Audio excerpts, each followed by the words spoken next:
Postnatal depression, Alice's story. Alice shares her story with the hope of encouraging others that there is light at the end of the tunnel when you've experienced postnatal depression, and to educate people on a subject that she feels is often still seen as a taboo.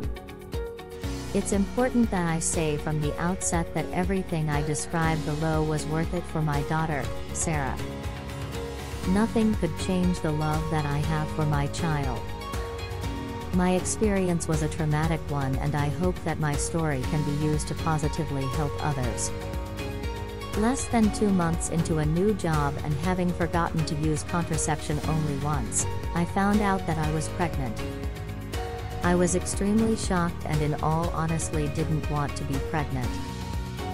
However, I felt that I had to keep those feelings to myself, as I had a number of friends who'd recently experienced miscarriage and desperately wanted children.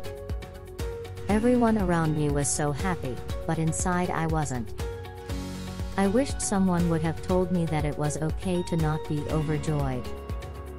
We hadn't even been married a year.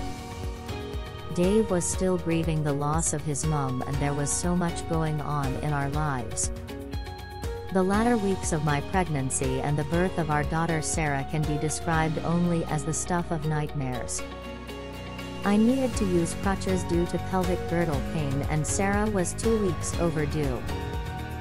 Following a number of complications, including Sarah being a bigger baby than expected, an agonizing induction and finally an agreed cesarean section, doctors managed to turn Sarah and she was born using forceps.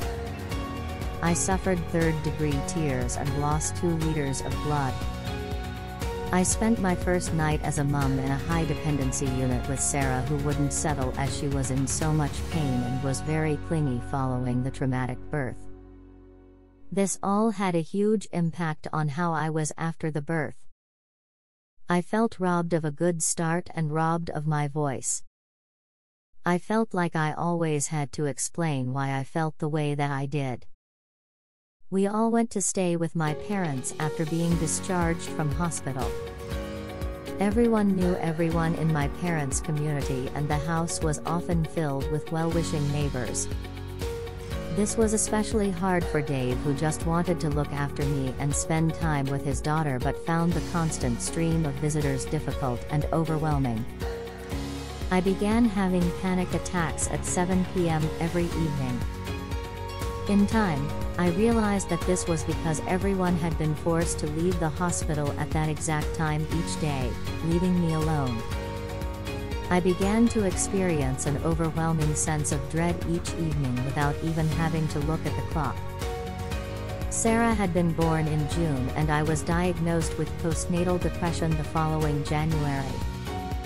Some of my friends and family had noticed that something was wrong before I noticed myself.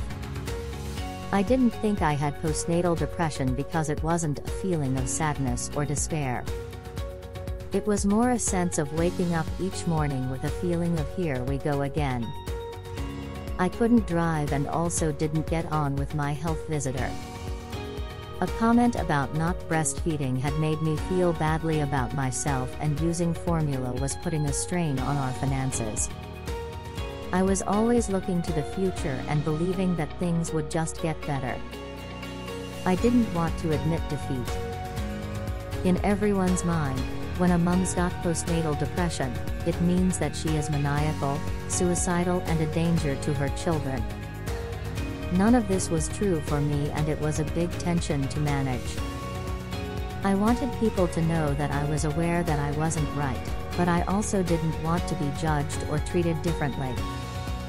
Not everyone was supportive, and I was shocked to hear some friends tell me that they'd realized I've been unwell but not said anything. I really wish that they'd spoken up and done something to help. Other friends made comments saying that they recognized that things had been tough for me, but that it was all worth it. It took me a long time to be able to feel that everything I've experienced had been worth it, and so comments like these were hurtful, unhelpful, and hard to process.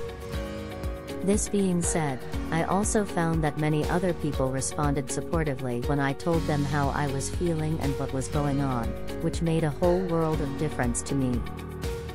I'm so grateful that I had GP who was willing to listen and allowed my voice to be heard, and having true friends that I could be completely honest and real with was absolutely invaluable.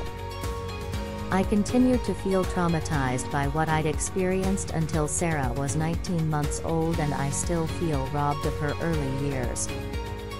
Wanting a sibling for Sarah, Dave and I planned our second child, and thankfully I had a very positive birth experience the second time around. One of my favorite quotes is from the television show, Frasier. It says, "Let me tell you something about being a parent.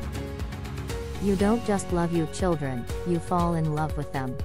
I have found this to be so true for me, and I think that everyone needs to know this. You may not feel that massive burst of love instantly because it can all be tied up with how the birth is, your hormones, if you adopt, if you foster, or if you have stepchildren. It's not an automatic switch. However you become a parent, in the early days you don't know your children and they don't know you. But over time you start falling in love with them, and it's the most powerful thing that I've ever experienced. I can truly say that regardless of how hard it was, every moment that I've described was more than worth it for my daughter. Let me know, what do you think? Looking forward to your comments.